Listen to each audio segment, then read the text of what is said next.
Alors bonjour, je m'appelle Damir, j'ai une Tesla Model 3 et je vis en montagne. Donc il a fallu que je change mes pneus, que je mette des pneus neige et que j'achète de nouvelles jantes. Je voulais partager cette expérience parce qu'il y a quelques petits détails qui peuvent être un peu intéressants à savoir et vous allez voir l'expérience, je pense, peut être utile pour les gens. Alors, je tiens d'abord à remercier Jean-Christophe pour toutes les vidéos qu'il fait, c'est, je pense, très utile et très intéressant. Voilà, on va enlever ma bobine parce qu'elle ne sert à rien. Voilà.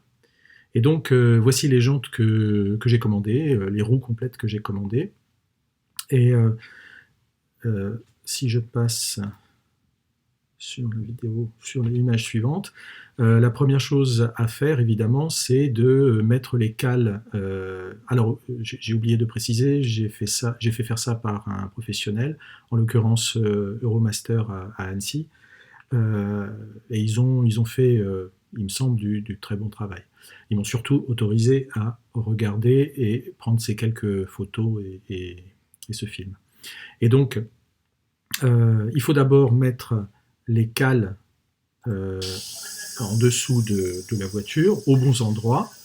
Alors ça, vous pouvez regarder où est-ce que c'est sur Internet. Ensuite, ben voilà les roues, la roue que je voulais changer, les roues que je voulais changer. Il n'y a rien de spécial pour le moment. J'avais quand même une petite crainte. C'est que vous voyez, les jantes, alors elles sont normalement à la bonne taille, je vais en parler après, mais je me disais que peut-être il allait y avoir des problèmes, que ça allait peut-être toucher certains éléments, en particulier quand on allait monter. Et donc ici, vous voyez la surface sur laquelle va reposer, va se caler la jante. Et d'ailleurs, on voit à l'intérieur, je vais en redire un mot, ce qu'ils appellent la bague de centrage. Voilà, et alors donc cette surface-là, ces vis viennent, il y a des vis qui viennent se caler contre les 5 vis qui sont ici, pardon, les écrous qui viennent se caler contre les 5 vis, se visser sur les 5 vis qui sont ici. Donc je me disais que peut-être les branches de la jante pouvaient toucher soit l'étrier, soit des éléments, soit la jante pouvait toucher des éléments derrière, parce qu'en fait ce que j'ai pas dit, c'est que je voulais pas des jantes Tesla, parce que c'est pas donné, et qu'on trouve des jantes très bien à des prix moins chers sur Internet. Voilà. Alors, justement pour en parler, voilà les caractéristiques, ce que j'ai trouvé sur Internet, des caractéristiques des jantes de la Tesla Model 3. Alors je précise, c'est le modèle non performance. Les modèles performance sont un tout petit peu différents. Et donc ce sont des jantes de 18 pouces, c'est un peu cryptique là, mais c'est des jantes de 18 pouces, 8,5 pouces de largeur, 5 écrous, 5 trous donc, répartis sur un cercle qui fait 114,3 mm de diamètre. C'est ce qu'on appelle l'anthrax. Il y a un autre chiffre qui est important, c'est le ET, ET40. ET40, c'est le déport, et je vais l'expliquer un tout petit peu plus loin.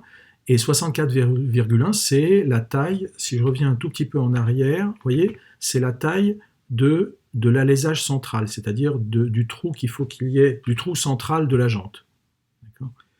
Donc ça c'est bien, ça c'est les caractéristiques de base. Ceci dit, sur Internet on trouve des jantes qui font 8 pouces au lieu de 8,5 et qui sont très bien. 18 pouces c'est la taille standard, le rayon standard de la jante chez Tesla. Enfin des jantes de base pour le modèle non performance. On a donc, je voulais être sûr qu'il n'y a rien qui touchait. Alors pour comprendre un petit peu cette histoire de déport, voilà la surface en bleu, la surface sur laquelle va venir s'appuyer sur les autres éléments de la roue, sur le disque, etc., la jante. Et en jaune, c'est un plan qui passe par le milieu exactement de la jante, c'est-à-dire au milieu des 8,5 pouces ici. Et donc le déport, c'est juste la distance entre ces deux surfaces. Alors, on se dit, bon, si je change, la question c'est si je change le déport, Si je prends des jantes qui font 45 mm ou 35 mm, qu'est-ce que ça change? Et est-ce qu'il y a un risque donc que les jantes avancent plus dans le logement de la roue ou bien s'écartent vers l'extérieur? Et donc ça, c'est ce que j'essaie d'expliquer ici. Si le déport est nul, on a une situation voilà, où le bord de la jante, a priori, si c'est bien conçu, le bord de la jante est prévu pour ne pas toucher, enfin, par défaut, et l'extérieur de la jante, ici, ne touche pas non plus, ne touche aucun élément. Voilà. Donc, ça, voilà la situation pour le déport, un déport donné. Maintenant, si j'augmente,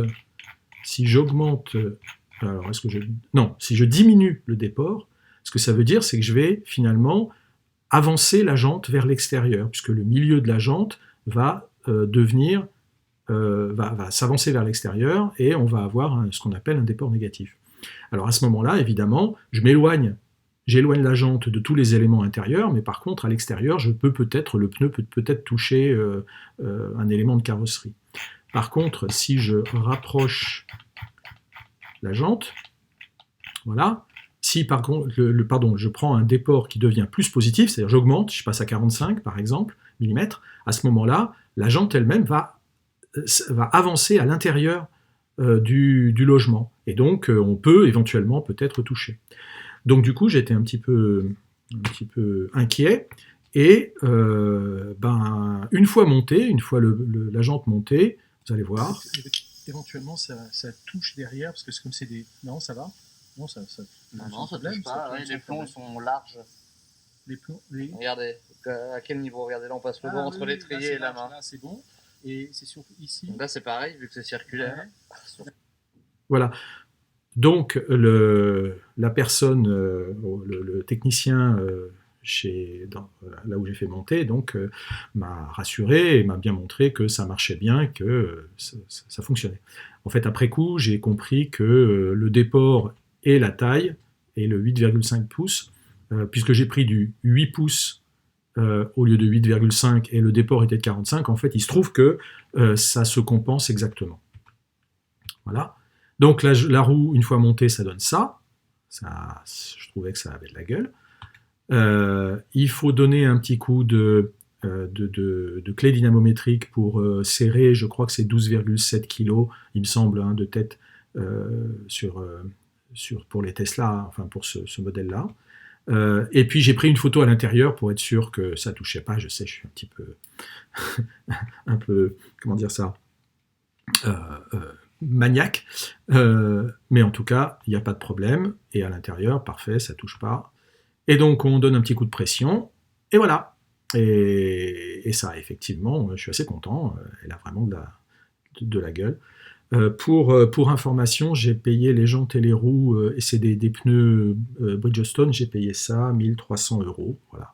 Donc c'est quand même loin des 2000 € qu'il y a chez Tesla. Alors, il y a une chose qu'il faut finir par faire, c'est la réinitialisation des capteurs de pression à l'intérieur des roues, qui étaient fournis avec les roues.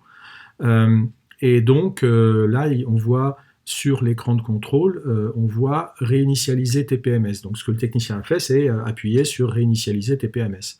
Et en fait, après, il faut rouler pendant quelques kilomètres, au-delà de 25 km/h, et ce qui se passe au bout d'un certain temps, c'est ça, c'est-à-dire que la configuration des roues a changé, et donc la voiture vous dit qu'elle a détecté de nouvelles roues. Ah oui, j'ai oublié de dire, les anciennes roues étaient encore dans le coffre, enfin dans la voiture.